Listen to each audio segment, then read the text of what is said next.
This is a significant six-figure ad buy on network stations in the Minneapolis media market.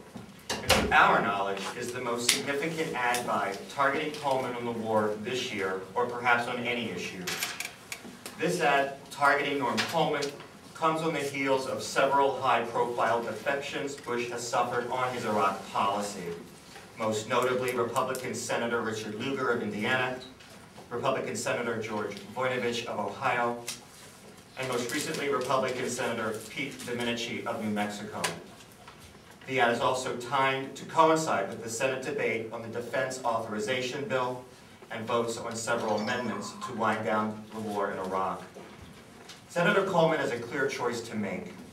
He can continue to stand with a failed policy and an isolated and discredited president, which the vast majority of Americans and Minnesotans oppose.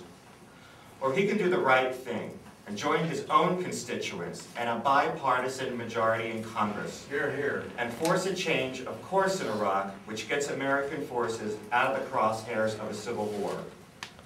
We hope the senator will come to grips with reality, stop following the president blindly down this tortured path, and instead follow the lead of his Republican colleagues like Senators Lugar and Voinovich, who are demanding a new direction in Iraq.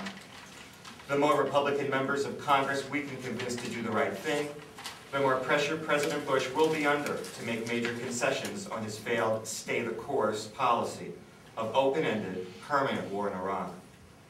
Also, this ad is designed not only to pressure Senator Coleman to do the right thing on Iraq ahead of his blind loyalty to President Bush and his failed policy, but is designed to put other members on notice, including United States Representatives Jim Ramstad and Michelle Bachmann.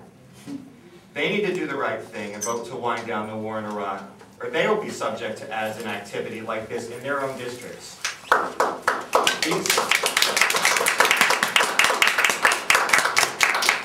These members have a clear choice to make as well.